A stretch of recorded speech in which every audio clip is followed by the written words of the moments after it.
Students, पिछले व्याख्यान में हम राजनयिक शब्दावली के संबंध में चर्चा कर रहे थे और हमने राजनयिक शब्दावली के कुछ शब्दों को समझने का प्रयास किया था।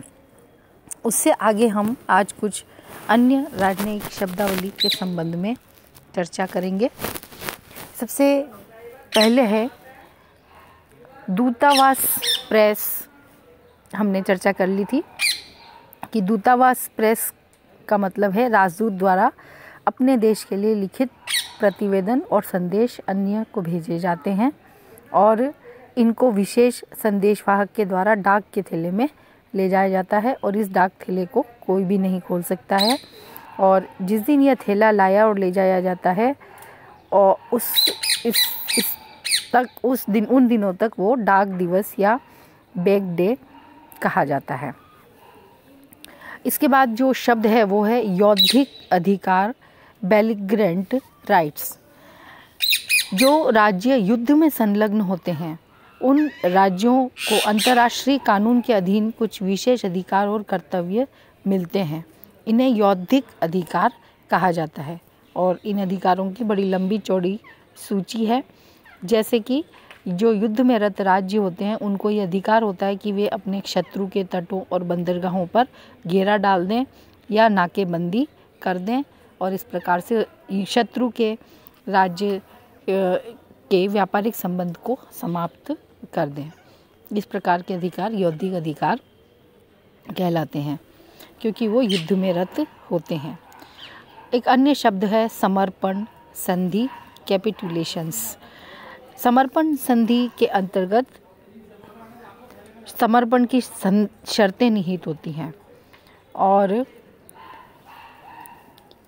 इस प्रकार की संधियों में शक्तियों का उपभोग करने वालों को समर्पण संधि कहा गया। इस प्रणाली को समर्पण व्यवस्था कहा गया। प्राचीन काल में अनेक जो ईसाई धर्मावलंबी थे वो गैर ईसाई राज्यों में बस गए थे। उनके हितों की रक्षा के लिए शक्ति संपन्न राष्ट्र ईसाई राज्यों से गैर ईसाई राज्यों से संधि करते हैं और जिसके अनुसार वो बलपूर्वक, चूंकि वे शक्तिशाली हैं, ईसाइयों के लिए उन देशों में अधिकार और उन्मुक्तियां प्राप्त कर लेते हैं। जैसे कि औपनिवेशिक देशों में ईसाइयों को स्थानीय न्यायालयों की परंपरा से मुक्त रखा जाता है ताकि उन देशों में ईसाइयों के ऊपर मुकदमे नहीं चलाए जा सकें और उनके ऊपर करारोपण और उनको जेलों में भी नहीं डाला जा सकता है।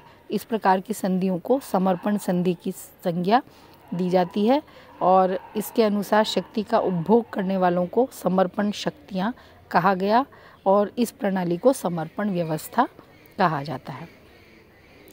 अगला शब्द है युद्ध का कारण, कॉजेस बेली।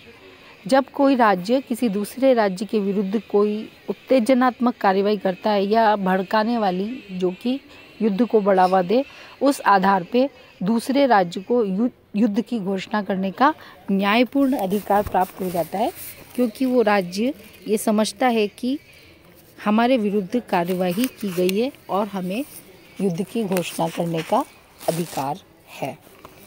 इस आधार पे वो युद्ध की घोषणा करने युद्ध को उचित ठहरा सकता है।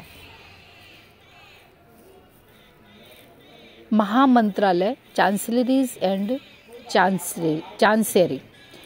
चांसलर या महामात्र के सचिवालय को चांसलरी कहा जाता है और वे मंत्री और कर्मचारी जो विदेश नीति को नियंत्रित करते हैं या उस संबंध में सलाह देते हैं।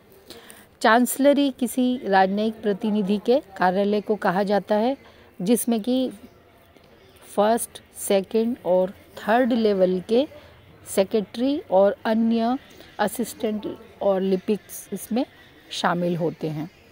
तो इसे महामंत्रालय या चांसलरीज कहा जाता है, यानी ये चांसलर को मदद देने के लिए होते हैं। सम्मेलन और कांग्रेस, कॉन्फ्रेंसेस एंड कांग्रेस।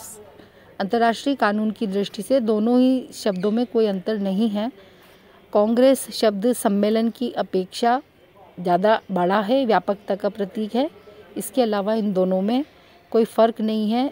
अगर दोनों ही आयोजन किए जाते हैं तो उनमें अंतर्राष्ट्रीय समस्याओं पर ही विचार विमर्श होता है और उन पर निर्णय के लिए ये सम्मेलन या कांग्रेस बुलाई जाती है।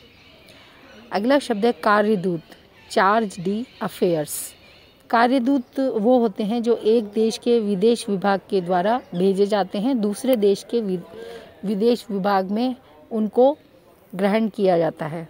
कार्यदूतों को राजदूतों के जितना तो सम्मान प्राप्त नहीं होता है, लेकिन किसी भी अंतःकाल में वो कार्यभार संभालने के लिए उनकी नियुक्ति की जाती है, यानी वो एक शॉर्ट समय के लिए भी हो सकते हैं। और चूँकि कम समय के लिए होते हैं, इसलिए जो राज्य उनको अधिग्रहित कर रहा है या उनको परमिशन दे रहा है कार्य करने की, उनका अनुमोदन प्राप्त करने की ज़रूरत नहीं होती है। जब एक राज्य दूसरे राज्य से अपना कोई असंतोष प्रकट करता है, तब वो अंतरिमकालीन कार्यदूत की ही नियुक्ति रहने देता है, अपने स्थायी राजदूत की नियुक्ति वो नहीं करता है। अन्य शब्द है विवाचन संवित, कॉम्प्रोमिस डी आर्बिट्रेज ऑफ कॉम्प्रोमिस। जब दो राज्य अपने किसी विवाद को समझौते के लिए सौंप देते हैं तो इस समझौते की प्रक्रिया के लिए जो नियम और कानून या नियम पत्र तैयार किए जाते हैं उसे विवाचन संवित कहते हैं। अविप्रतिपत्ति संधि, कॉन्कॉर्डेट, इसके संबंध में हम पहले भी चर्चा कर चुके हैं। इसका अर्थ है कि पोप के द्वारा किसी राज्य के संप्रभु से संधि की जाती है तो उसे अविप्रतिपत्ति संधि कहते हैं। एक अन्य शब्द है, बहुत पॉपुलर है, अभिसमय कन्वेंशन। अभिसमय थोड़े कम महत्व की संधि होती है जिसे राज्यों के संप्रभुओं के बीच में यानी हेड ऑफ द स्टेट्स के बीच में संपन्न न किया जाकर सरकारों के द्वारा संपन्न किया जाता है, शासनों के द्वारा संपन्न किया जाता है, उसे कन्वेंशन या अभिसमय कहते हैं। राजनयिक निकाय, कोर्प्स डिप्लोमेटिक। राजनयिक निकाय का अर्थ है किसी राज्य की राजधानी में रहने वाले विभिन्न देशों के राजदूतावासों के राजनयिक कर्मचारियों के समस्त समूह को राजनयिक निकाय कहते हैं। और इन राजनयिक कर्मचारियों में जो वरिष्ठतम होता है वो उनका मुखिया होता है और उसे डॉयन या दूत वरिष्ठ की संज्ञा दी जाती है। एनक्लेयर, शब्दों में अथवा स्पष्ट भाषा में।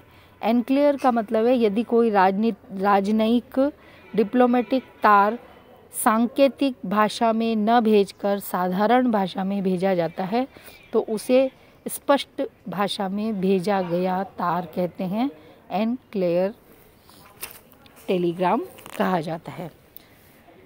कार्यानुमति, एग्जीक्यूटर, इससे तात्पर्य है कि एक देश के द्वारा नियुक्त वाणिज्य दूत को वहाँ से संबंधित अधिकारी के द्वारा स्वीकृति प्रदान की जाती है तो उसे कार्यानुमति कहते हैं।